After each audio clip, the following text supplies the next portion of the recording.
D'abord, bonne rentrée.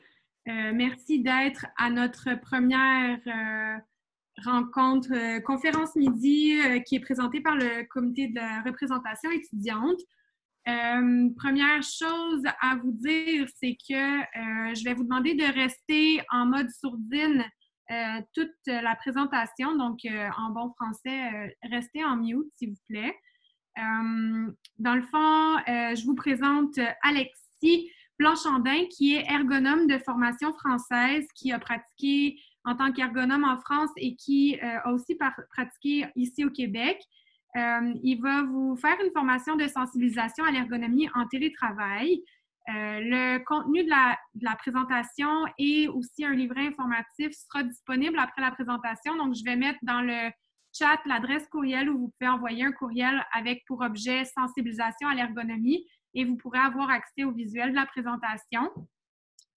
Donc, sur ce, je vous souhaite une bonne présentation. Merci Alexis d'être avec nous aujourd'hui pour cette première conférence midi. Dans le fond, la conférence est prévue de durer une heure. On n'est pas certain d'avoir du temps pour les questions, mais si vous en avez, écrivez-les dans le chat et si on a le temps à la fin, je vais les poser à Alexis pour vous. Donc, sur ce, je vous souhaite une excellente présentation et n'hésitez pas à m'écrire dans le chat. Moi, dans le fond, je vais surveiller le chat tout au long de la présentation pour pouvoir relayer vos questions au besoin. Donc, merci Alexis, c'est à toi. Merci Michel. Bonjour à tous. Donc, comme l'a dit Michel, on va être sur une formation de sensibilisation à l'ergonomie en télétravail. Sujet très d'actualité cette année où au final, certains l'ont choisi par choix, d'autres ça a été imposé par la situation mondiale du télétravail. Donc, ça a aussi amené énormément de questions, de contraintes, d'éléments qui nous ont un peu sauté aux yeux de comment travailler un peu à la maison et comment surtout bien travailler à la maison. Donc l'objectif un peu aujourd'hui, ça va être de vous donner un peu une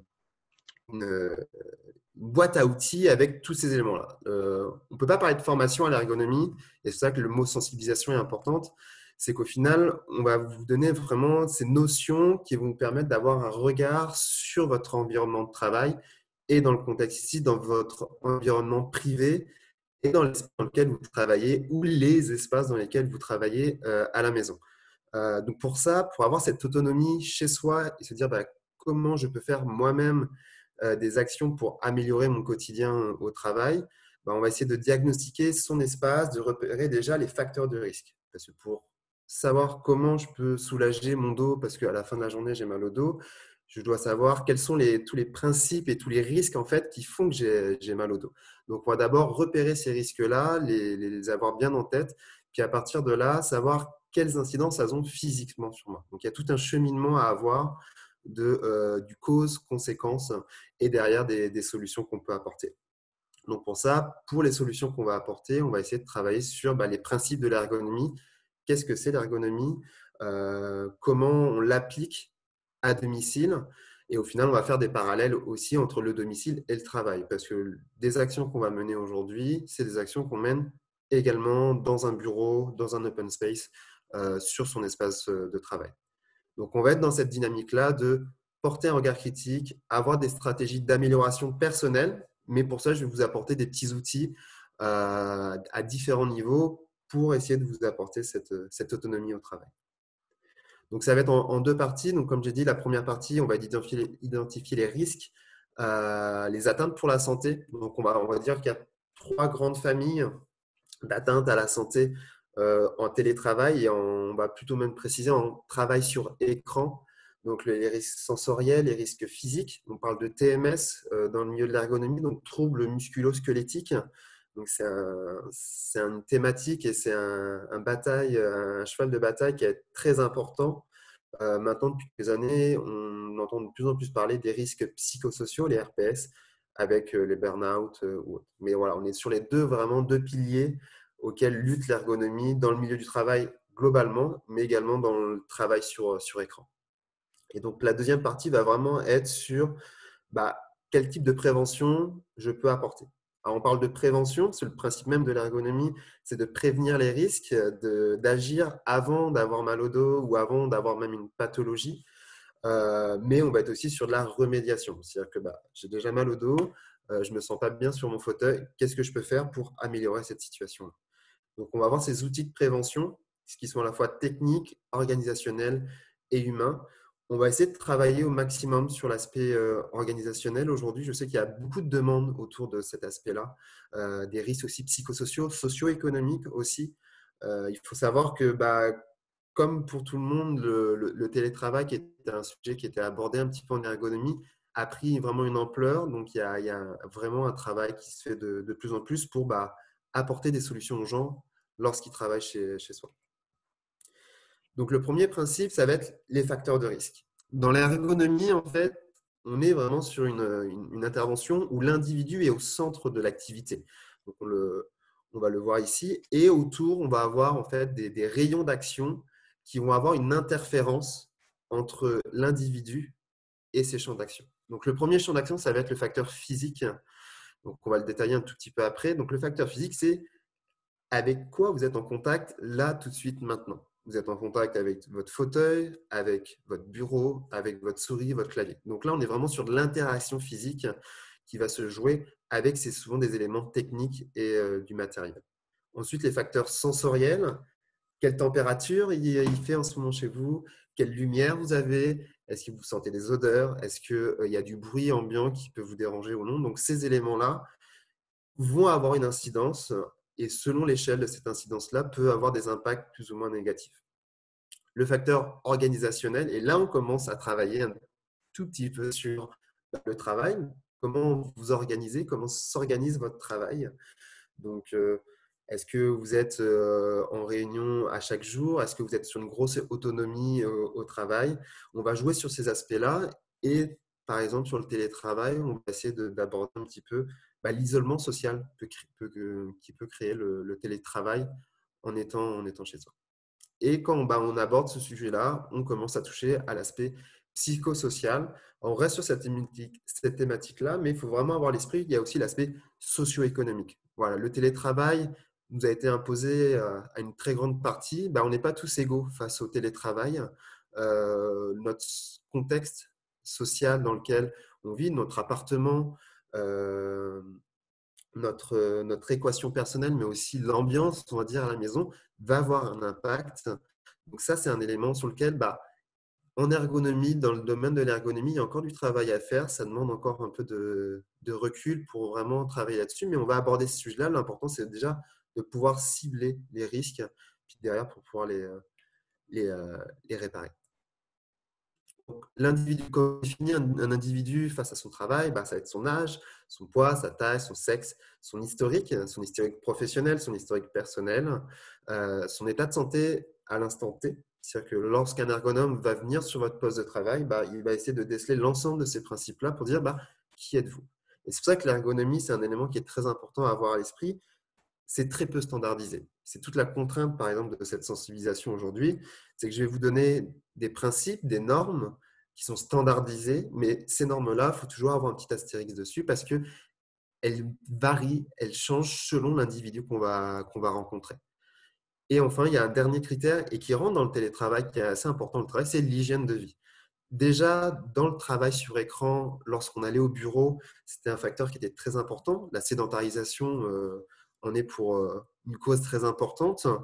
Et le télétravail peut accentuer le risque autour de l'hygiène de vie par rapport au déplacement, à l'effort physique et puis à la balance énergétique entre notre alimentation et nos dépenses. Donc, on est sur un des facteurs importants qui rentre et qui est très personnel à chaque personne. L'aspect physique, donc comme je vous l'ai abordé, votre bureau, votre fauteuil. Donc, on va avoir ce principe-là. C'est, avant même de parler de risques psychosociaux, il faut avoir à l'esprit que l'ergonomie sur écran, c'est d'abord les équipements qu'on utilise. Le travail sur écran est une tâche, une activité professionnelle qui est très technique, très portée sur des outils. On a tendance à l'oublier parce qu'ils sont totalement intégrés en fait à notre vie de tous les jours, que ce soit une souris, un clavier, un téléphone, mais vous avez autant d'outils qu'un maçon lorsqu'il est sur son chantier. Et ça, comment on intègre ces outils-là? un maçon va régler sa machine pour sa sécurité, pour son efficacité? Est-ce que nous, on règle forcément nos outils lorsqu'on arrive sur notre bureau? Souvent, la réponse est non ou pas assez suffisamment. Donc, on va travailler vraiment sur cet aspect-là parce que sans mettre en place et sans avoir un axe d'analyse sur cet aspect-là, au final, votre quotidien va quand même être contraint avec des douleurs et autres. Donc, ça va être un élément très important. L'aspect sensoriel, il faut l'avoir à l'esprit. Il y a quand même des règles importantes à avoir, surtout en termes d'éclairage, par exemple. Comment je place mon écran face par rapport à une fenêtre, quel type de lumière j'utilise. Ça, c'est des éléments qui peuvent vraiment en avoir un impact important. On parle de la température aussi, ça c'est très présent souvent dans les open space avec les climatisations, les courants d'air que ça crée et l'impact que ça peut avoir sur l'aspect physique. Donc ça, c'est des éléments qu'on joue. Puis le bruit, je pense que tout le monde s'est déjà plaint d'un voisin qui a un clavier un peu trop bruyant à son goût. Ces éléments-là, on les rentre, on va les prendre en compte. Moins flagrant en termes d'effet, mais qui peut avoir des conséquences aussi assez importantes. L'aspect organisationnel, et là, c'est très important dans le télétravail. Le temps de travail, par exemple. Combien de temps je travaille lorsque je suis à la maison? Est-ce que je travaille un peu comme je veux? Est-ce que je suis sur une plage horaire stricte? Ou est-ce qu'au final, comme j'ai pu le rencontrer, comme je gagne 1 heure de trajet par jour, je vais prendre cette heure-là pour travailler un peu plus. Les pauses, au final, personne n'est derrière moi pour me prendre une pause ou pour m'imposer une pause, ou même moi, au final, je suis en train de boire mon café, je suis en train de prendre une pause, est-ce que je travaille? Voilà. On va essayer de mettre un cadre un peu à tout ça. Le télétravail, est-ce qu'au final, on est totalement dans une dynamique flexible ou il faut quand même un petit peu de cadre pour éviter de trop mélanger en fait cet aspect privé et professionnel et donc que derrière, d'un point de vue psychologique, il y ait des problématiques. Et donc, on arrive sur ce côté psychosocial. Donc, comment, au final, j'ai une valorisation au travail, aussi en termes de relations. C'est-à-dire que l'isolement, est-ce qu'au final, lorsque je produis des tâches, est-ce que j'ai un retour par rapport à ces tâches-là? Est-ce que mon travail demande, par exemple, des échanges entre personnes? Est-ce que vous travaillez de façon pluridisciplinaire? Vous avez besoin de cet échange-là pour avancer?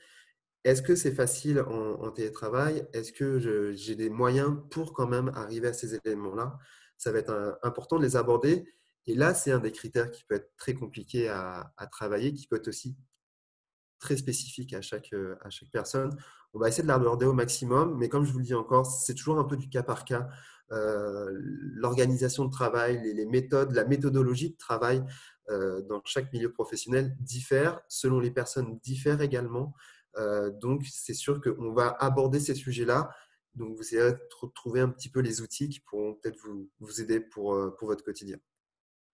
Alors, on va aborder tout de suite donc, les atteintes pour la santé. L'atteinte principale d'un point de vue sensoriel, surtout l'atteinte visuelle. Vous êtes face à un écran, certains pendant 7-8 heures d'affilée dans la journée, et l'impact premier qu'il va avoir, c'est l'aspect visuel. C'est ce qu'on entend le plus régulièrement, et c'est souvent les gènes les plus courantes. Donc, on parle surtout de fatigue visuelle. On ne va pas être sur une pathologie visuelle.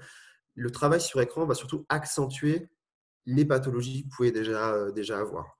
Donc, en termes de symptômes, on va avoir du picotement au niveau des yeux, des maux de tête, des visions floues ou de l'éblouissement. Donc là, on est vraiment sur une problématique où, on travaille sur écran, on est toujours sur la même distance au niveau du regard, c'est-à-dire qu'au niveau de votre rétine, c'est toujours la même partie de votre rétine qui va être sensibilisée et qui va travailler. Et donc, c'est à ce moment-là où on va avoir des problématiques où cette partie de la rétine va fatiguer ou au niveau après nerveux et sanguin, ça va jouer. Donc, par exemple, dans le fascicule qu'on va vous donner après la formation, je donnerai quelques exercices de gymnastique oculaire qui permettent également de soulager un petit peu nos yeux pendant la journée et donc de permettre de travailler pas plus longtemps, mais de mieux travailler, de travailler dans une zone de confort plus importante. Ensuite, les 3 autres aspects en fait, sensoriels, on a l'aspect sensoriel auditif. Donc, par exemple, on l'entend beaucoup par exemple, chez l'utilisation prolongée de casques d'écoute. On le voit aussi dans les open space, des gens qui vont par exemple avoir leurs écouteurs toute la journée parce qu'ils ont des réunions ou par exemple, ils veulent se s'isoler du bruit. Selon la puissance et la fréquence d'utilisation des écouteurs, ça peut avoir un symptôme. Et puis les bruits ambiants. Et par exemple, dans les open space, les climatisations encore, hein, c'est avec le bruit que ça peut engendrer, peut vraiment avoir des problèmes de concentration, mais sur le long terme également de maux de tête et de gêne plus importantes. Donc il faut être attentif en fait à ces petits éléments qui vous entourent pour se dire comment je peux réduire, voire supprimer ces éléments-là. L'aspect respiratoire, donc là, c'est un élément qu'on ne pense pas forcément, mais qui peut vraiment avoir des impacts. Pareil, encore les airs climatisés, avoir des airs recyclés, les moquettes avec les acariens. Voilà. On est sur des éléments qui peuvent gêner au fur et à mesure de la journée et donc créer des gênes. On est sur la situation de travail, ce n'est pas une interaction directe en lien avec votre travail, mais l'environnement dans lequel vous travaillez a cet impact qui va jouer sur votre corps et donc sur votre situation de travail. Et le dernier, c'est un peu d'actualité, l'aspect thermique. Donc là, on va vraiment avoir, par exemple, dans des situations où vous utilisez beaucoup le clavier, par exemple, s'il fait un peu froid, vous allez perdre de la sensibilité.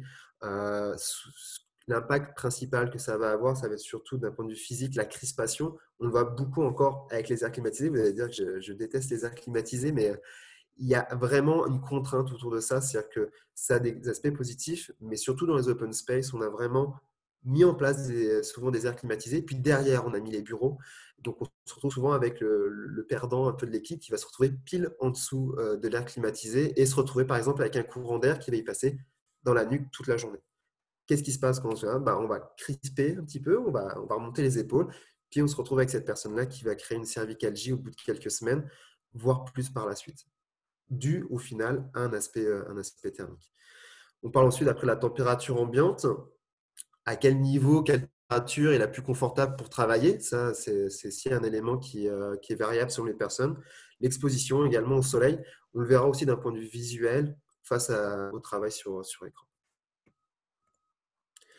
Maintenant, l'aspect physique. Donc, l'aspect physique, là, on va vraiment jouer sur qu'est-ce qui se passe dans mon corps et pourquoi, par exemple, à un moment donné, je vais avoir mal au poignet, mal au dos. La grande pathologie dans le monde du travail, et ça touche tous les secteurs professionnels, c'est la tendinite. La tendinite, on est sur une inflammation du tendon qui va être due à 3 éléments qui vont être réunis en fait. Le premier, c'est la force du geste. Alors, vous, quand vous êtes face à votre écran, quelle est la force? Au final, vous ne portez pas de poids, vous n'avez pas un marteau à la main, mais au final, vous cliquez quand même sur certains éléments. Et par exemple, vous cliquez sur votre clavier et votre souris. Ce n'est pas un gros effort, normalement, ça devrait être gérable. Sauf qu'à côté de ça, il y a un autre facteur, c'est la répétition du geste. Combien de fois vous cliquez sur votre souris et sur votre clavier par jour? Là, c'est beaucoup plus compliqué à calculer. Et donc, cette notion de répétition va vraiment faire que le facteur de force va être très important. Est-ce qu'il vaut mieux porter, ça c'est une grande question, un sac de course de 50 kg, mais en one shot, en une fois, ou vaut mieux porter plusieurs fois 10 kg et faire plusieurs allers-retours? L'ergonomie est toujours dans cette contrainte entre la force et la répétition. Est-ce que j'augmente la répétition pour diminuer la force ou est-ce qu'au final, je demande plus de force pour réduire la répétition? Dans, par exemple, le milieu de la manutention, c'est là maintenant on se retrouve avec des technologies, par exemple avec des exosquelettes qui vont augmenter la capacité physique et la force des individus pour que ces individus puissent porter des charges à 100, 150 kg et donc réduire la répétition. Et donc, là, quand on réduit la répétition, on réduit le temps de travail et donc l'efficacité. Et ensuite, le dernier élément, on est sur l'amplitude du geste. On va intervenir sur cet élément-là, surtout aujourd'hui, parce que c'est sur celui-ci qu'on peut travailler au maximum sur votre poste de travail et donc pour le réduire. La force, la répétition, ça va être plus compliqué. La répétition, on va pouvoir jouer, c'est là où on va intervenir sur l'organisation de travail.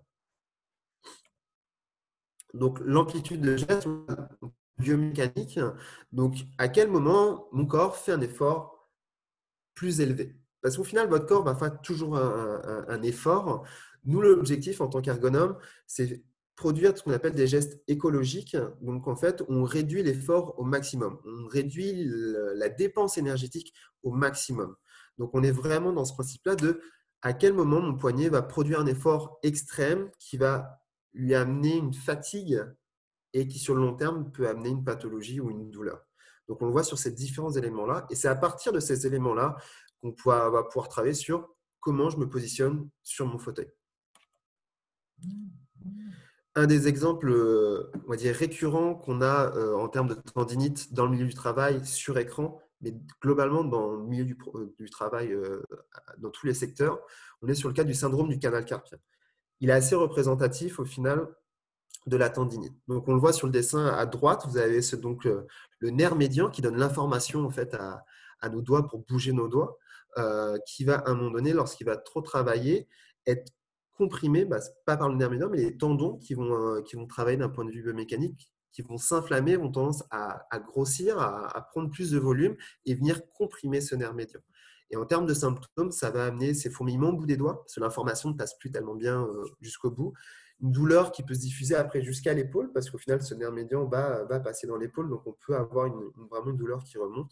Puis également une perte progressive parfois de la force de préhension. Donc vraiment juste prendre une tasse, par exemple, peut être un peu plus compliqué. Donc l'objectif par rapport à cet élément-là, c'est de réduire la pression, l'inflammation du tendon pour libérer en fait de l'espace pour que le nerf médian puisse encore faire son travail d'information et de circulation jusqu'au bout des doigts. Donc, on va voir, par exemple, également dans le fascicule qu'on vous enverra, des échauffements, mais également des étirements que vous pouvez faire au début et à la fin de la journée, mais aussi tout au long de la journée, qui permettent, par exemple, d'étirer les tendons qui sont dans le canal carpien et donc de permettre de soulager la pression et les douleurs qui sont dues à la compression du nerf médian. Ensuite, donc, l'autre élément, donc on parlait de l'aspect articulaire, puis ensuite il y a l'aspect musculaire et discal. Alors, quand on parle de musculaire, c'est souvent des inflammations musculaires. C'est-à-dire que souvent, après une journée de travail, on va avoir un peu mal au dos, on va avoir envie d'un massage. On parle souvent de lombalgie. La lombalgie va être située vraiment au niveau donc, des lombaires, en bas du dos. Tant que vous avez une inflammation musculaire, j'ai envie de dire, tant mieux. C'est-à-dire que l'inflammation musculaire, votre muscle va vraiment être dans une contrainte où il va avoir trop travaillé, comme après une séance de sport. Mais après du repos, après une bonne hydratation, certains étirements, et surtout ce repos, l'inflammation va disparaître par elle-même. C'est juste que le muscle qui, lui, a pour rôle de faire l'effort physique, a fait sa job, mais peut-être un petit peu trop long. Lorsqu'on arrive sur une atteinte discale, c'est que votre muscle en fait n'a pas pu gérer la masse de travail que vous lui avez donnée et donc l'aspect articulaire, donc vos disques et vos vertèbres ont eu une pression qui, eux, ne peuvent pas gérer parce que ce n'est pas leur travail de gérer cette charge de travail. Donc, comment ça s'opère? Très rapidement, là, comment travaille un disque entre deux vertèbres? Vous allez avoir donc un noyau gélatineux au centre qui travaille un petit peu comme la petite bulle d'air qui est dans un niveau. Lorsque vous utilisez un niveau à bulle pour mettre votre étagère bien droite, ce petit noyau gélatineux a ce rôle-là également. C'est-à-dire que selon comment vous allez bouger, vous allez avoir des pressions qui vont jouer au niveau de la vertèbre sur le disque et donc le noyau qui va partir à droite ou à gauche, ou devant ou derrière, selon le mouvement que vous allez faire. Ce noyau, lorsqu'il va vraiment avoir un impact trop important, va avoir en fait une pression sur donc, les petits anneaux fibreux et sur la membrane extérieure. Donc là, on a les 4 grandes pathologies discales. Celle qui nous intéresse le plus par rapport à aujourd'hui, on va être sur la sciatique, qui est le maintien d'une posture. Tout à l'heure, je vous parlais de répétition du geste. On peut aussi changer ce terme par le maintien d'une position. C'est-à-dire que vous ne faites pas forcément le même mouvement, mais en fait, vous maintenez toujours la même position. Donc, la charge de travail est toujours la même. Donc, la sciatique, c'est vraiment une pathologie qui est très présente chez les chauffeurs de bus ou de camions, mais également donc, très présente chez les personnes qui travaillent sur écran. Souvent, le parallèle que je peux faire, c'est on retrouve beaucoup la sciatique, par exemple, chez les femmes enceintes ou même après l'accouchement. Puis le parallèle qu'on peut faire, c'est pourquoi? Parce que souvent, la plupart du temps, une femme enceinte, pendant 9 mois, va porter une charge devant elle qui va lui demander de compenser avec une position souvent qui va vers l'arrière. Donc, au niveau discal, la position des disques va toujours être un petit peu de biais. Donc, à un moment donné, le noyau va venir appuyer sur le nerf sciatique qui est à l'arrière. Cette douleur-là, lorsqu'elle est plus continue, peut amener vraiment des douleurs même jusqu'à la jambe parce que ce nerf sciatique passe dans le dos et passe après dans la fesse et dans la jambe. Donc ça, c'est une douleur vraiment qui peut être très présente dans le travail sur écran.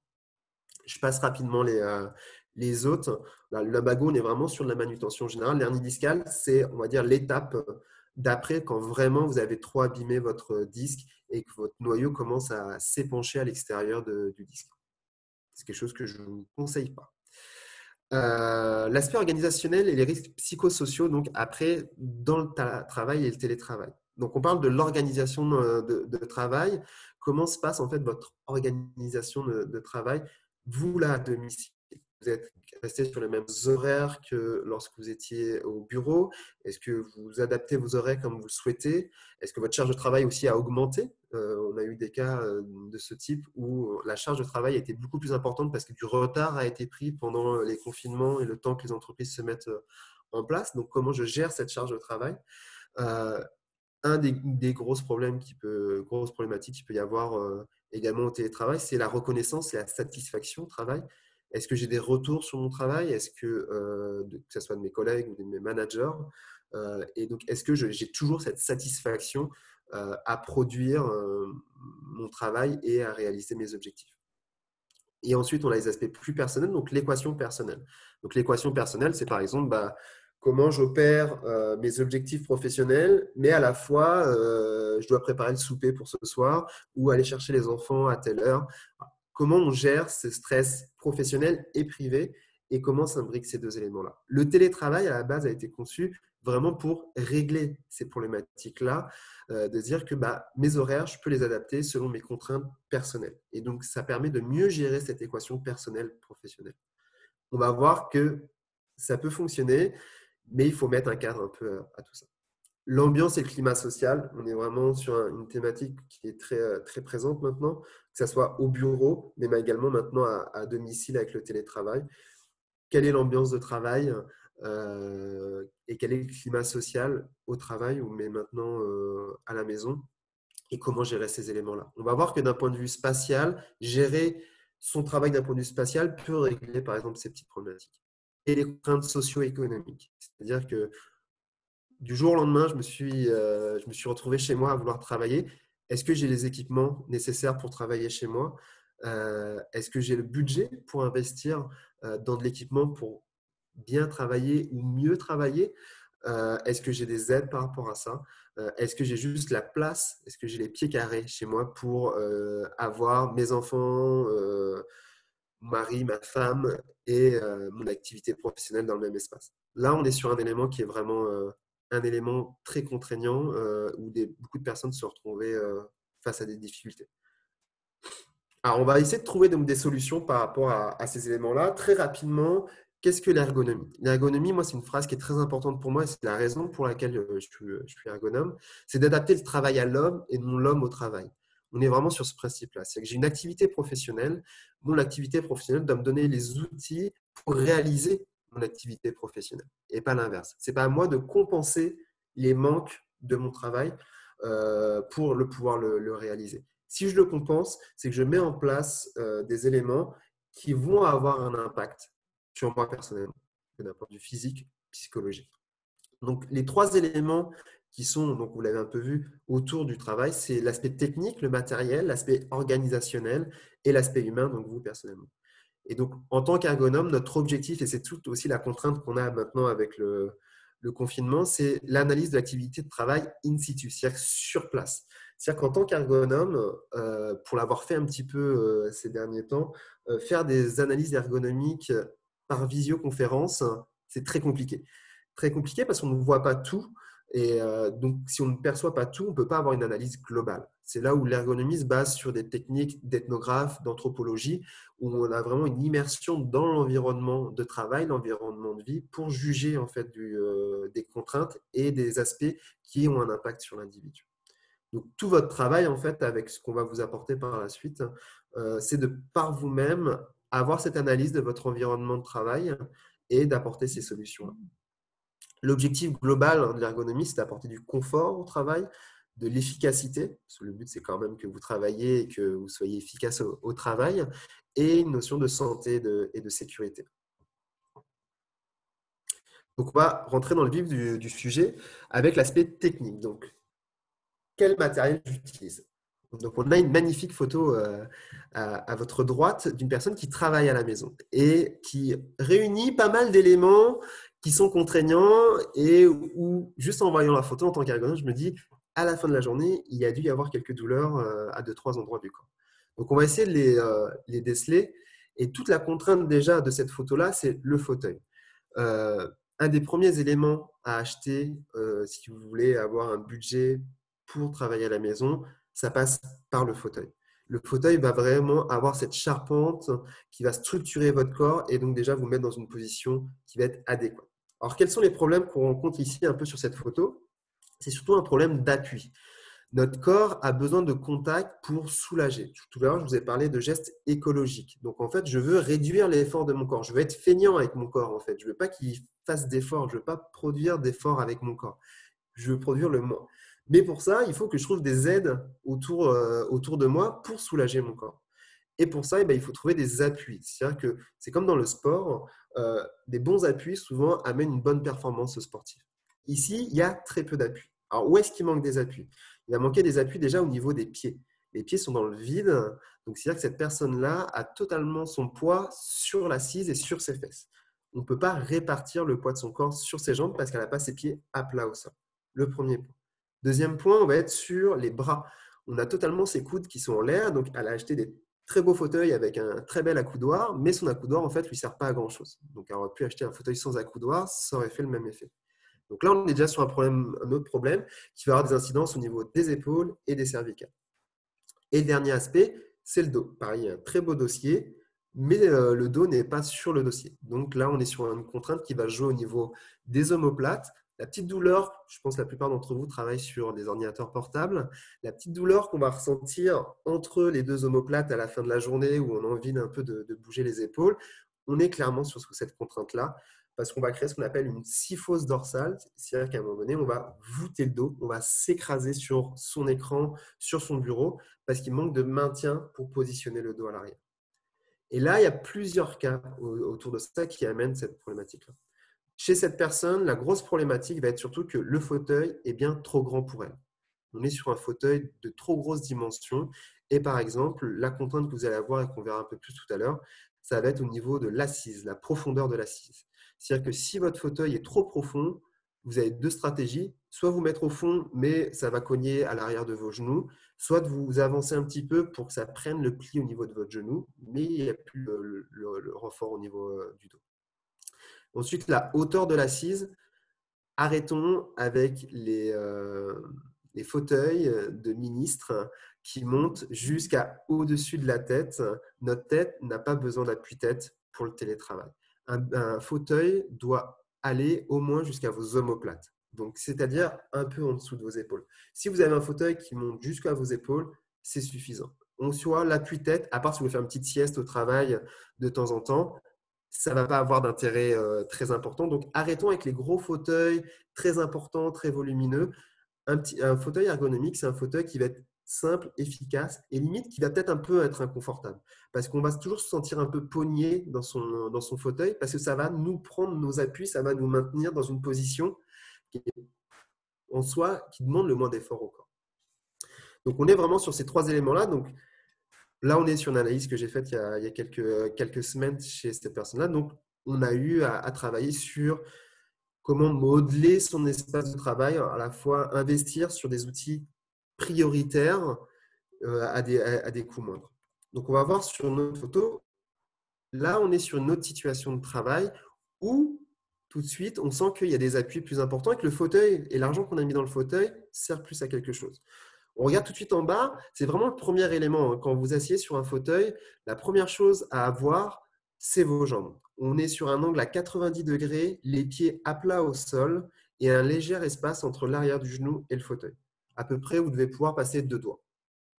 Là, on est déjà sur des appuis importants. C'est comme quand vous avez une position sur les grosses boules de gym qu'on utilise parfois pour renforcer la ceinture abdominale ou lorsque vous êtes sur un tabouret, vous vous sentez solide sur vos appuis parce que vos pieds sont bien au sol, vous avez limite un peu les jambes écartées. Ça va naturellement gainer votre corps, ça va faire travailler votre ceinture abdominale et donc tout de suite, vous allez avoir une position beaucoup plus importante et beaucoup plus droite au niveau du haut du corps. Et ça se passe tout de suite avec la position que vous avez au niveau des membres inférieurs et donc avec les appuis que vous avez ici.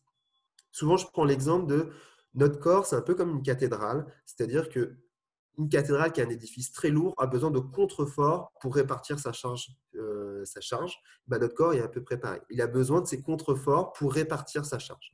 Donc, on le voit ici donc, au niveau des membres inférieurs. On le voit également ici au niveau des membres supérieurs où l'appui-bras va être en fait dans le prolongement de la table. Ça, c'est très important à avoir à l'esprit.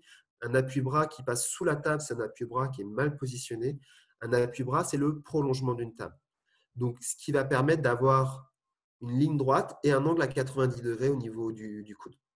Donc là, l'épaule ne travaille pas.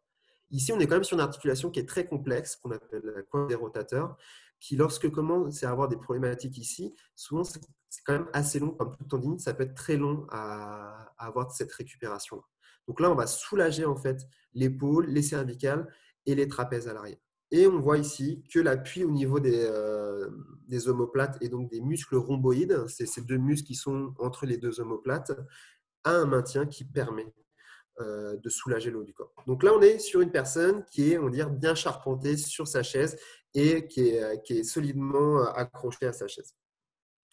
Mais il n'y a pas que cet élément-là. C'est-à-dire que vous pouvez avoir le meilleur positionnement et votre chaise peut être très bien réglée. S'il y a d'autres éléments que vous ne gérez pas bien, ça va tout casser. Et le premier, ça va être le plan de travail. Et ça, c'est une grosse problématique au niveau, j'ai envie de dire, des constructeurs mondiaux. La plupart des tables sont trop hautes. C'est-à-dire que si vous mesurez votre table, vous allez sûrement la retrouver autour de 29-30 pouces de haut. Pour placer ses coudes à cette hauteur-là, il faut en général faire 1m80, 1m90 et encore. La plupart des tables sont beaucoup trop hautes et même dans des bureaux professionnels, mon travail principal, et je pense que les personnes de la technique me détestent pour ça, je fais descendre toutes les tables souvent à une moyenne de 27 pouces. La moyenne, on va dire, va se trouver ici. Alors, comment savoir à quelle hauteur doit être ma table par rapport à moi? Je vais revenir en arrière. Lorsque vous vous positionnez sur votre chaise et que vous avez vos jambes à 90 degrés, les pieds à plat, la hauteur naturelle de vos coudes, lorsqu'ils vont être vraiment ballants de chaque côté, va indiquer la hauteur de la table qui doit être indiquée. Donc, c'est vraiment cette position-là et qui va le permettre. Mais ça, il faut d'abord bien se positionner au niveau des membres inférieurs, pour le savoir. Donc, ici, on est dans un cadre où le plan de travail est à la bonne hauteur. La personne était quand même très grande ici. Donc, on est sur un alignement qui est confortable.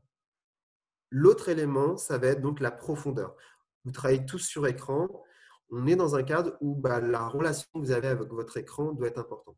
Si vous êtes trop loin de votre écran, vous allez avoir une faiblesse visuelle qui va s'accentuer au fil de la journée. Et en fait, naturellement, vous allez vous retrouver au fil de la journée à vous écraser sur la table pour vous approcher au plus proche de l'écran parce que inconsciemment, en fait, vous allez commencer à avoir du mal à lire ce qu'il y a sur votre écran.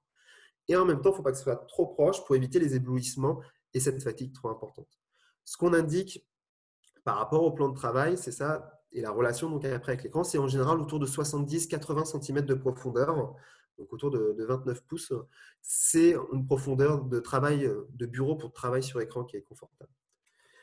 Et ensuite, la position donc du clavier et de la souris, on le voit sur cette photo ici, on est sur un positionnement où le clavier et la souris sont proches de l'individu parce que cette profondeur est bonne. Il peut également mettre son ordinateur portable ou par exemple un porte-document entre son clavier et son écran, ce qui fait qu'on travaille ce qu'on appelle l'axe de travail. On veut vraiment que cette ligne imaginaire qui passe entre vos yeux et qui va devant vous permette de vraiment faire un peu une symétrie et que dans cet axe-là, vous ayez l'ensemble de votre activité professionnelle pour éviter ces fameuses rotations qui vont jouer au niveau de vos cervicales, mais également de votre dos.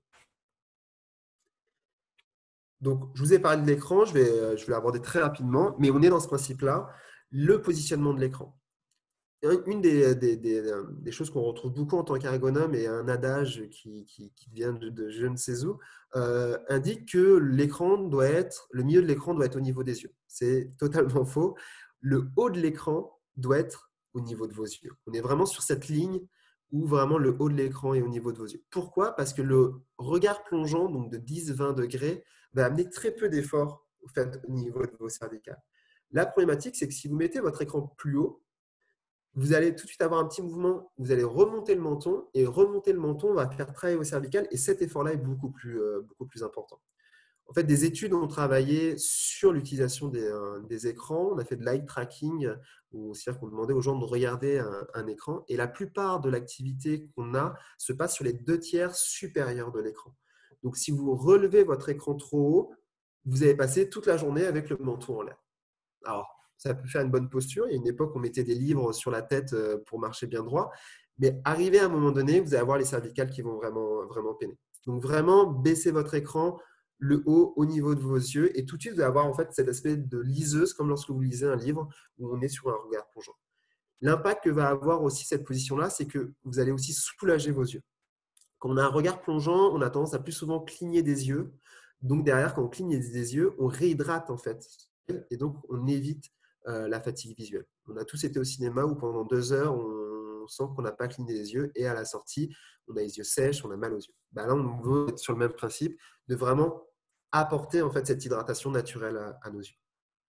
Et comme je vous l'ai dit, l'utilisation, donc 50-70 cm, c'est à peu près un bras tendu. Ça, vous pouvez le faire là de chez vous devant, tendre votre bras et savoir à quelle distance vous êtes de votre écran. Si vous faites une ligne, si vous avez plusieurs écrans, on est vraiment sur cette ligne-là, ça va faire un cercle autour de vous qui est à peu près d'un bras tendu. On est vraiment sur des normes qui peuvent être variées. Par exemple, l'écran, la hauteur de l'écran, ça dépend si vous avez par exemple des verres progressifs. Si vous avez des verres progressifs, vous allez devoir le mettre même encore plus bas parce que pour la lecture, vous utilisez le bas de vos verres. Donc, c'est des éléments aussi qui, chaque cas particulier, on l'a dit au début, l'individu et les cas particuliers de l'individu peuvent avoir un impact sur l'activité. Là, je vous donne quelque chose de très standardisé. La disposition des équipements de travail, c'est important. On a de plus en plus d'équipements de travail sur notre bureau. On a notre écran, on a notre clavier, notre souris, notre téléphone portable, notre téléphone fixe, nos écouteurs, notre beeper. Voilà, il peut se retrouver avec énormément de produits autour de nous. Et la disposition de ces outils peut être très importante. Certains, comme on le voit sur la première photo, vont travailler avec un écran fixe et un écran d'ordinateur portable. Comment on positionne ces éléments-là? Déjà, le premier élément, c'est déjà la proximité physique et la proximité motrice de vos équipements. Quelle est l'action motrice que vous faites lorsque vous êtes sur écran? C'est une action sur votre clavier et votre souris. Donc, ces éléments-là, on les rapproche. Si vous mettez votre clavier trop loin ou, par exemple, si vous aimez mettre votre petit papier pour prendre des notes entre le clavier et vous, tout de suite, vous allez avoir une position où vous allez vous écraser sur votre bureau parce que vous allez chercher une accessibilité une accessibilité motrice. Comme on a parlé tout à l'heure de l'accessibilité cognitive lorsqu'on parle de l'écran. Donc, cet axe de travail, on parle d'accessibilité cognitive parce que je veux capter facilement l'information qu'il y a sur mon écran. Ensuite, adapter à votre morphologie.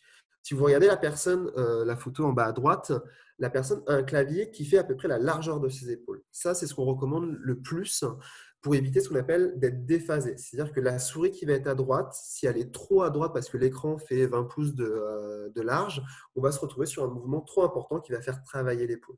Donc, partez sur des choses assez minimalistes. Le sans-fil, c'est vrai que c'est des choses qui sont très intéressantes avec des piles rechargeables. On est sur ce principe de avoir quelque chose qui correspond à sa morphologie. Je vous proposerai également quelques claviers, surtout un qui est intéressant, qui fait 15 pouces de large et qui permet d'être sur quelque chose d'assez minimaliste et donc en lien avec son corps. Et donc derrière, mais également adapté à votre activité. Parce que ce clavier-là, par exemple, il n'a pas de clavier numérique. Donc pour quelqu'un qui fait juste de la rédaction, très bien.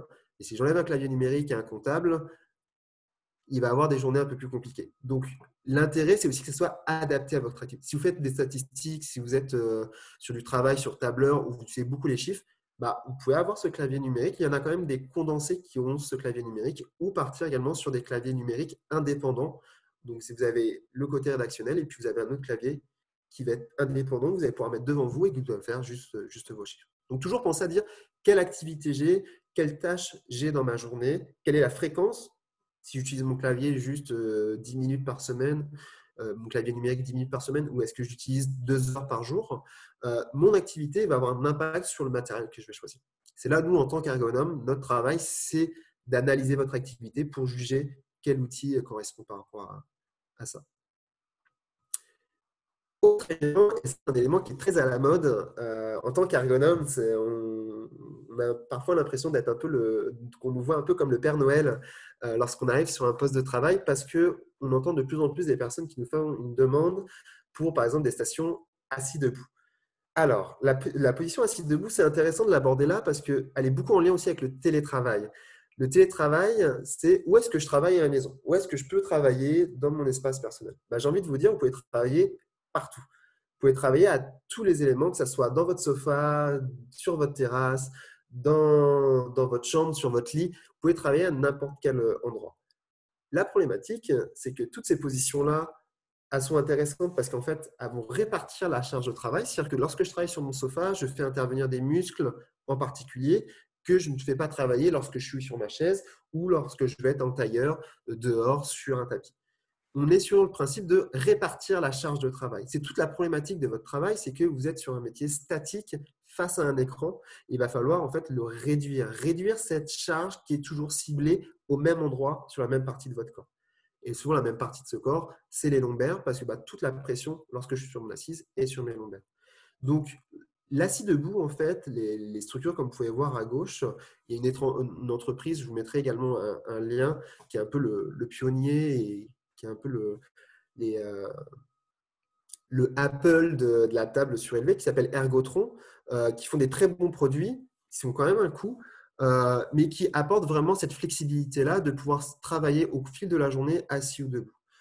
L'intérêt de travailler debout, c'est que ça va soulager, donc réduire la charge de travail lorsque vous êtes assis. Mais jamais vous pouvez passer une journée debout à travailler en position debout face à un écran. Vous allez occasionner des problématiques au niveau articulaire, mais également au niveau de votre dos au final. Donc, ce qu'on veut soulager risque d'être pire. La position assise reste la position la plus confortable et qui demande le moins d'effort à votre corps. Varier cette position, c'est soulager votre corps, mais ça reste que la position assise est la meilleure des positions lorsqu'on travaille sur l'écran. Donc, autant chez vous qu'au travail, je vous invite en fait à travailler partout et nulle part à la fois, mais surtout de se dire que lorsque je veux travailler en zone de confort, c'est surtout la position assise qui est importante. Ce qu'on recommande en général pour la position debout, c'est de travailler 15 minutes debout toutes les 45 minutes. C'est-à-dire que lorsque, au bout de 45 minutes, j'ai eu ma position assise, là, je vais partir sur ma position debout et travailler 15 minutes dessus. Souvent, on va dire, pour lire des mails, pour des appels téléphoniques, pour de la lecture, vous pouvez également le faire. Prenez une position debout et vous allez voir qu'au bout de quelques minutes, inconsciemment, parce qu'on a tous un peu des stéréotypes comme ça, vous allez basculer sur une jambe. Tout votre poids va être sur une jambe. Et donc, à ce moment-là, la position de debout n'a plus aucun intérêt. L'intérêt d'une position debout, prenez un haltérophile qui va soulever un poids, c'est les jambes écartées, les pieds écartés à la largeur du bassin, le poids réparti, encore ce principe de charpente, sur l'ensemble des articulations, où mon bassin, mes genoux, mes chevilles répartissent ce poids-là. Dès que vous allez basculer, le travail est plus intéressant, vous allez avoir un effort que sur une partie de votre jambe et votre dos va prendre une position qui va amener une contrainte au niveau discal. Donc, toutes les positions que vous voyez ici, elles ne sont pas du tout à supprimer de votre vie. Moi, j'accepte ça. Mais il faut avoir un peu ce qu'on me disait quand j'étais un peu jeune et que j'avais du mal à tenir sur ma chaise sur les bancs de l'école. Il faut avoir des verres dans les fesses. Au contraire, il faut bouger au maximum. C'est tout l'intérêt du télétravail, c'est de bouger au maximum. Vous avez cette richesse-là d'être à la maison et d'avoir la possibilité de varier en fait vos positions, vos outils de travail. Donc ça, vous pouvez le faire. Je vous encourage à le faire, au contraire. Mais ça reste que ça doit être ponctuel et vous ne pouvez pas passer votre journée sur votre sofa à travailler. À un moment donné, vous allez le sentir à la fin de la journée. Donc, c'est pareil que la notion de travail assis debout.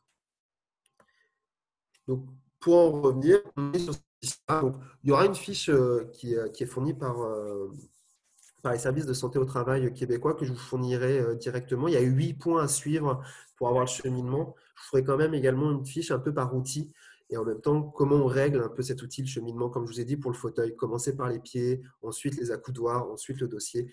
Voilà, ces éléments-là, vous aurez un peu ce cheminement-là chronologique pour adapter. Mais voilà un peu le Graal, entre guillemets, lorsque je veux une position de travail confortable et qui demande surtout le moins d'effort à mon corps. C'est vraiment ça le principe, c'est ce qui demande le moins d'effort à mon corps. Mais ce qui demande le moins d'effort, si je passe quand même 8 heures dessus, je vais quand même avoir mal au dos. On voit de plus en plus sur Internet des coquilles très technologiques, high-tech, très futuristes, où les écrans sont suspendus, on a l'impression d'avoir dans un sofa. Clairement, c'est très joli, mais vous passez 8 heures dans ce fauteuil-là, vous allez sortir, vous allez ressembler à une personne avec une petite canne qui a de l'arthrite. Donc, on est vraiment sur un principe où il faut éviter en fait la position statique. On est vraiment dans cette idée-là, c'est vraiment ça que vous devez avoir à l'esprit. Ensuite, au niveau de l'organisation, j'en ai un petit peu abordé tout au long de la formation, le temps de travail. C'est toujours de la complexité. Donc, il y a cette flexibilité du télétravail. Vous pouvez choisir donc les parties de la journée que vous allez travailler, globalement, par rapport à l'expérience qu'on a du télétravail, je vous invite quand même à structurer votre journée. La grosse problématique qu'il peut y avoir d'un côté psychosocial au niveau du télétravail, c'est que la vie privée et la vie professionnelle se mélangent totalement. Et que d'un point de vue psychologique, vous ne fassiez plus la différence entre quand est-ce que je travaille, quand est-ce que je suis à la maison. Quand est-ce que je dois répondre au téléphone ou à un mail, quand est-ce que j'arrête de répondre au téléphone ou à un mail. La problématique de ça, c'est que comme vous travaillez chez vous, si le temps de travail et l'implication professionnelle a des incidences négatives, vous allez également, excusez-moi du terme, pourrir en fait votre espace privé. C'est votre espace privé, je pense que vous avez envie de vivre dans votre appartement, mais si à un moment donné, l'impact négatif du travail commence à avoir un impact négatif sur l'espace de vie dans lequel vous êtes, vous allez avoir une problématique par rapport à ça. L'intérêt, c'est quand même que vous aimiez vivre chez vous. Donc, pour ça, il faut quand même structurer et bien donc séparer ces deux éléments-là. Donc, le temps de travail, il faut quand même avoir cet esprit de dire aujourd'hui, je vais travailler de 7 heures à 16 heures ou de 7 heures à 10 heures. Je vais prendre une heure de pause au milieu de la journée et on va être sur ce principe-là. Et quand il va être 16 heures, je vais arrêter ma journée de travail. On commence à avoir vraiment des personnes qui font des journées à rallonge. Et ça, c'est vraiment le risque. Je ne lance pas du tout la pierre, là, mais on est sur un risque où à un moment donné, quand est-ce que j'arrête de travailler en fait? Et donc, je vais faire des journées de 10 heures et je vais être pris dedans. Et au final, je ne vais plus sortir la tête de l'eau. Donc, attention avec ça. Vraiment, organisez votre journée. Après, vous avez cette flexibilité autour de ça. C'est-à-dire qu'aujourd'hui, je vais travailler de 7 heures à 16 heures. Peut-être que demain, je vais travailler juste la matinée. Puis après-demain, je vais travailler de 10 heures à 18 heures. Elle est là, la flexibilité. C'est là où aussi le travail qu'il va y avoir, on va en parler juste après, juste ici, au niveau de la communication. C'est-à-dire que si vous avez des comptes à rendre, des managers ou autres, c'est beaucoup travailler sur les objectifs. OK, cette semaine, l'objectif, c'est de travailler sur telle tâche et de les accomplir. Après, l'organisation personnelle autour de l'accomplissement de cette tâche-là, vous est propre à vous et vous vous organisez par rapport à ça. Mais c'est sûr que dans un premier temps, le télétravail, surtout qu'on n'est pas habitué à cet élément-là, il vaut mieux le structurer. Beaucoup ont gardé les mêmes horaires qu'ils avaient au travail. Il n'y a aucun problème par rapport à ça. Il faut vraiment avoir, c'est de la flexibilité, mais encadré. Hein, c'est vraiment un terme qui est important. C'est je sais comment j'organise ma journée. Il vous faut des horaires, il vous faut des plages horaires. Et donc derrière, également respecter les pauses. Donc quand je parle de toutes les 45 minutes, on parle de pauses, mais également de micro-pauses. C'est-à-dire qu'on verra aussi là, tout ce qui est gymnastique oculaire ou les échauffements qu'on peut faire face à son écran. On est sur ce qu'on appelle en ergonomie de la micro-pause. C'est-à-dire que lorsque je fais ça en vous parlant, je détends en fait tous les muscles, tous les tendons au niveau de mon poignet. Donc, je fais une micro-pause physique, mais je fais une micro-pause, pas cérébrale, mais physique en même temps. Donc, travailler sur ces éléments-là pour essayer de déconnecter et permettre que la charge de travail de la journée diminue.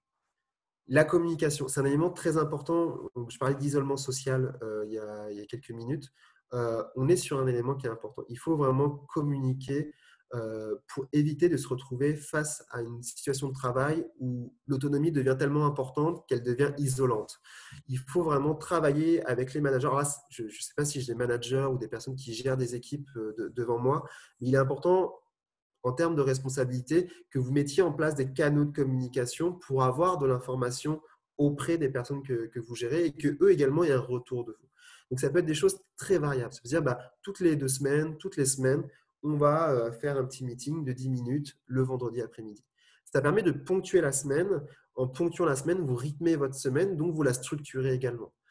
Après, les canaux sont très variables. Ça peut être le Zoom, ça peut être juste une conversation WhatsApp, ça peut être juste des mails, mais varier également, diversifier les canaux de communication permet également en fait, d'apporter une créativité indirecte, mais une créativité sociale qui permet aussi d'amener un dynamisme. C'est la grosse problématique sur le long terme, ça va être une perte. Donc, l'autonomie va perdre une perte de reconnaissance, donc de satisfaction et donc d'estime de soi au travail. Et ce cheminement-là, c'est des cheminements qui amènent au burn-out, par exemple.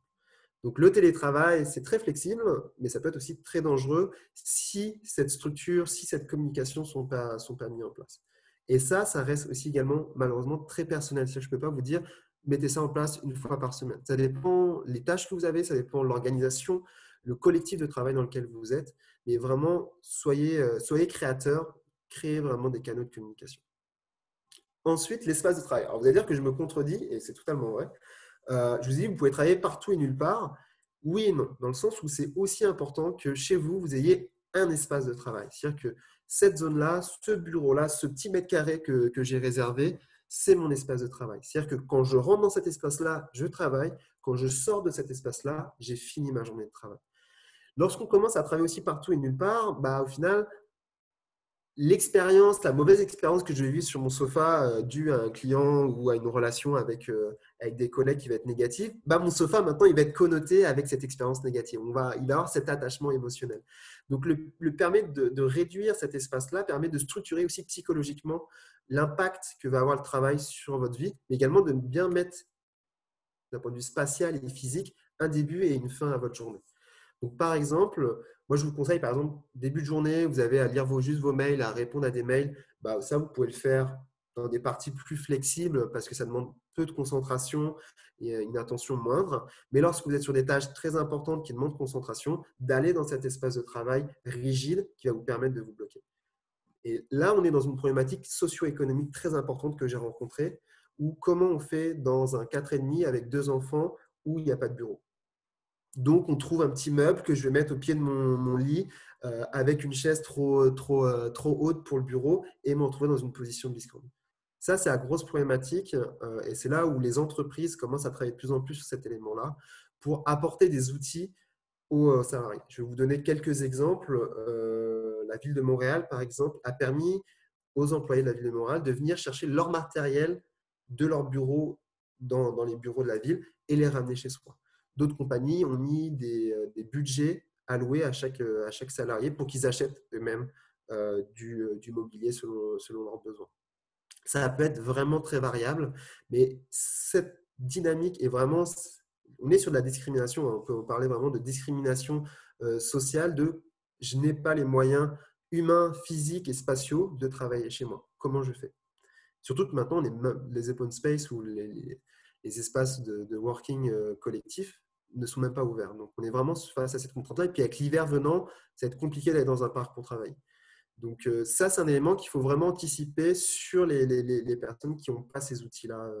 Puis, ça va sur d'autres outils. Ça peut être outils, je n'ai pas accès à des logiciels que j'ai besoin pour travailler. Donc, ça, c'est vraiment un élément à prendre en compte. Donc, pour faire un peu un résumé de ce que je viens de dire, on parle de flexibilité avec le travail. Ça apporte vraiment une ouverture et une liberté très intéressante. Il faut qu'elle soit encadrée pour que votre cerveau et surtout votre santé mentale soit stable et surtout apaisée. La notion de l'enfant, je vais l'aborder vite fait. Je regarde un petit peu. Je vais aborder vite fait rapidement l'aspect des enfants, par exemple. Comment on gère les enfants quand les deux parents sont en télétravail et qu'on a, surtout quand c'était cet été, là l'école a repris, donc ça laisse un petit peu plus de liberté. Mais comment on gère 2 enfants alors qu'on est les 2 parents en télétravail? J'ai vu quelques situations, il n'y a pas de solution vraiment miracle, mais j'ai vu quelques situations intéressantes que vous pouvez dupliquer. Certains ont décidé que, par exemple, le matin, c'était papa un des parents qui s'occupait des enfants et l'après-midi, c'était l'autre parent qui s'occupait des enfants. L'autre élément que je trouve intéressant, c'est des collectifs de parents. C'est-à-dire que dans le quartier, on avait 5 parents en télétravail.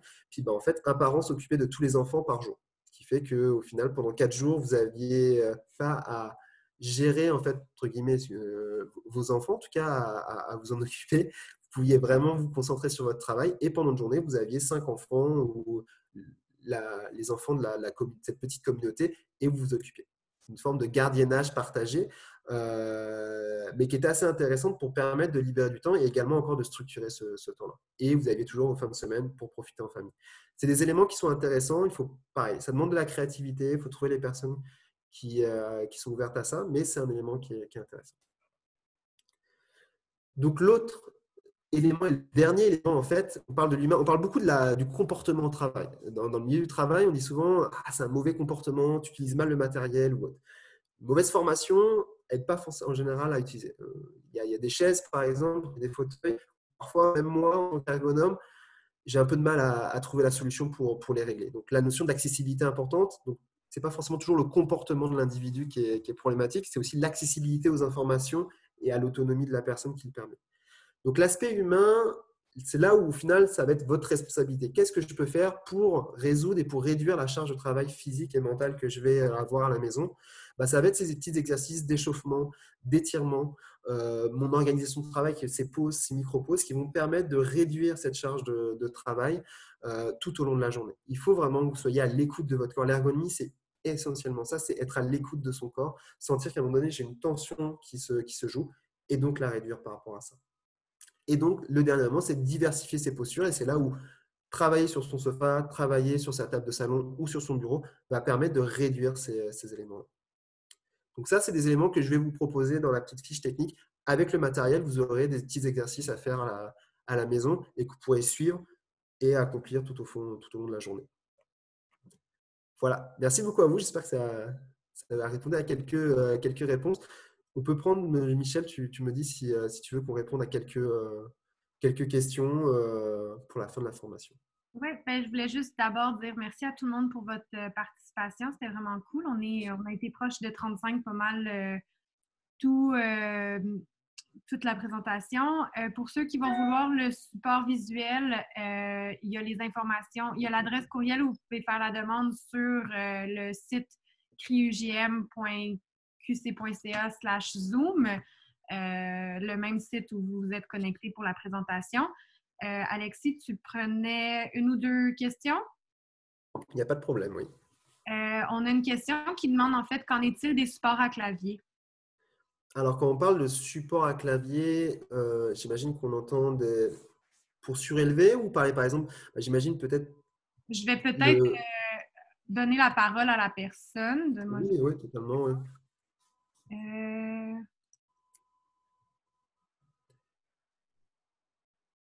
Donc, je pense que j'ai…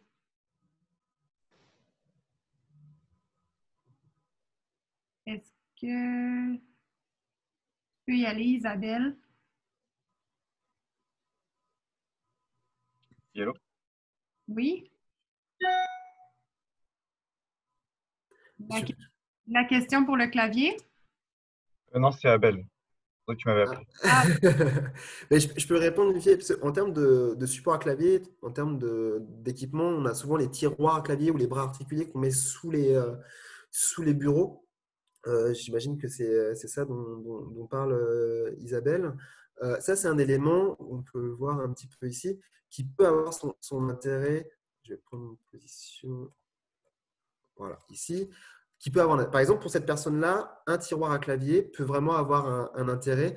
Pourquoi? Parce que ça va abaisser en fait l'activité motrice. Au lieu d'être sur le dessus de la table, elle va être plus basse. Donc, ça va permettre de baisser le fauteuil et donc d'avoir les pieds au sol. Donc, les supports à clavier de ce type-là sont intéressants. Moi, je conseille en général plus les tiroirs à clavier, donc vraiment les choses sur vraiment tiroir et moins les bras articulés qu'on règle jamais à la bonne hauteur. Et donc, au final, le tiroir clavier et les équipements de travail ne se trouvent jamais à la bonne position. Le tiroir clavier, lui, il va être stable. En fait, votre corps ne va pas changer. Donc, quand vous aurez défini la bonne hauteur de ce tiroir clavier, il sera à la bonne hauteur, puis vous n'aurez plus à le régler par la suite. Après, la problématique, par exemple, dans cette figure-là, c'est que si on avait mis un tiroir à clavier, on se retrouvait avec un écran un peu haut. C'est un peu comme un enfant qui est sur une table d'adulte où on a le plan de travail vraiment trop haut et donc très confortable à travailler. D'où vraiment la hauteur. N'ayez pas peur à scier les pieds de votre table. Souvent, c'est plus efficace.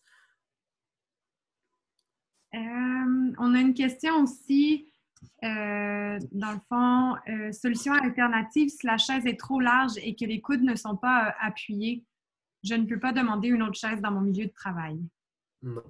Là, un des éléments qui peut, on va dire, soulager un petit peu. Alors, il y a deux stratégies. Je n'ai pas abordé pendant la formation parce qu'on le retrouve moins à la maison, mais c'est le travail en angle. Quand on a vraiment un bureau en angle, lorsqu'on va se retrouver en angle, on va pouvoir en fait glisser ses accoudoirs sous la table de bureau et quand même avoir en fait une proximité avec son bureau qui va permettre en fait d'avoir les coudes posés sur la table. Donc, si après, il y a des personnes qui adorent en fait être très très proches de leur bureau, avoir vraiment le nombril collé à leur bureau, là au final, si vous n'avez pas les accoudoirs, c'est correct parce que vous n'avez pas à vous demander trop de vous avancer vers l'avant pour avoir les appuis sur la table. En général, on demande à ce que pas forcément le coude, parce que le coude est toujours un peu surlevé, mais au moins cette partie de l'avant-bras soit maintenue. Donc, si elle est maintenue sur la table, c'est correct. Mais là, on le voit, moi, tout de suite, je pose les bras, tout de suite, je me penche vers l'avant. Mais si je me rapproche, alors, je ne vais pas vous faire un gros zoom sur moi, mais si je me rapproche très proche de ma table, si je pose mes bras, mon dos va rester droit. Donc, en termes d'alternative, vous pouvez poser vos bras sur la table, mais il faut vraiment avoir cette proximité. Donc, derrière, c'est-à-dire que ça demande un bureau quand même qui soit assez profond. S'il n'est pas assez profond, vous allez être collé en fait à votre écran et là, il va y avoir un conflit par rapport à ça. Mais si votre bureau est assez profond, collez-vous à votre table, placez vos bras en fait sur le plan de travail. Tant que la hauteur de votre assise est bonne, je vous ai dit là, petit moyen de mémotechnique pour savoir la bonne hauteur. Je vous ai parlé du coude. Vous pouvez, quand vous vous asseyez, votre table doit se retrouver au niveau de votre nombril en fait. C'est plus facile pour mesurer. Donc vraiment, quand vous êtes positionné dans une position où vraiment vous êtes position naturelle sur votre chaise, vous allez pouvoir vous placer. Et si la table est au niveau de votre nombril, vous êtes à la bonne hauteur. Donc normalement, vos coudes sont bien positionnés. En général, vos coudes sont à peu près en fait au niveau du nombril. C'est un petit marqueur. Donc ça, c'est un élément que vous pouvez gérer. Alors, on parle de jambes lourdes. Pouvez-vous expliquer un peu plus en détail la position des jambes et des pieds sur la photo? Ok. La notion des jambes lourdes lorsqu'on est sur une chaise, bah là on le voit par exemple, cette personne-là a sûrement eu les jambes lourdes en fait à la fin de la journée. Pourquoi? Parce qu'il y a une pression qui va se jouer sous la cuisse ici. Et c'est pour ça que je demande ce petit espace à l'arrière. L'espace entre l'arrière du genou et le fauteuil va éviter en fait de mettre une pression ici, qui va faire cette sensation de jambes lourdes. Puis la personne qu'on a avant a vraiment les jambes en fait dans le vide. Et comme il n'y a pas cette pression, cet appui au sol, bah, la circulation du sang ne se fait pas. Un bon appui, c'est un appui qui va permettre d'activer la circulation sanguine et donc d'éviter cette sensation de jambes lourdes. Donc déjà le fauteuil par rapport à cette position va permettre de réduire cette jambe lourde-là. Ensuite, comme on le dit souvent dans les personnes qui sont en open space, allez marcher. Il faut, dans la journée, quand vous prenez votre micro-pause, pendant 2 minutes, si vous avez un appel téléphonique ou autre à avoir, sortez de chez vous ou même chez vous, faites les 100 pas. Mais marcher, ça va permettre de réactiver en fait, la circulation sanguine et donc de soulager les jambes. Il y a également des petits étirements qui permettent de soulager au niveau des mollets cette sensation-là. Et d'où l'importance de la profondeur de l'assise. C'est là où on rentre. Là, la chaise de ce monsieur-là, on est quand même sur des chaises qui sont autour de 600, 700 $. Je vais essayer de vous en proposer des moins chères. Ikea en proposait une très très bien il y a quelques années. Ils ont malheureusement arrêté la production de cette chaise à mon grand désespoir parce que c'était une chaise qui coûtait peu cher et qu'on pouvait définir comme chaise ergonomique. À l'heure actuelle, je vous déconseille Ikea. Les chaises Ikea, on ne peut pas définir les chaises Ikea à l'heure actuelle comme des chaises ergonomiques. Donc, c'est toujours la problématique, c'est trouver un juste milieu entre différents équipements. Il ne faut pas hésiter à aller les tester, aller dans les showrooms pour tester des photos. Merci Alexis. On n'a plus vraiment de questions dans le chat. Merci pour tes minutes en plus. Encore une fois, merci à tout le monde d'avoir été présent. Comme je disais, si vous voulez avoir accès au visuel, vous pouvez retourner sur le criugm.qc.ca/Zoom et vous avez l'adresse courriel des représentants étudiants du comité de représentation étudiante pour faire la demande du visuel. Sinon, je vous souhaite à tous une bonne fin d'après-midi. Je vous souhaite d'aller prendre une petite marche puisque vous avez été assis assez longtemps. Et on va bientôt faire les annonces des prochaines conférences midi du CRE. Donc, bonne fin de journée à tous et merci d'avoir été là. Au revoir. Merci Alexis encore.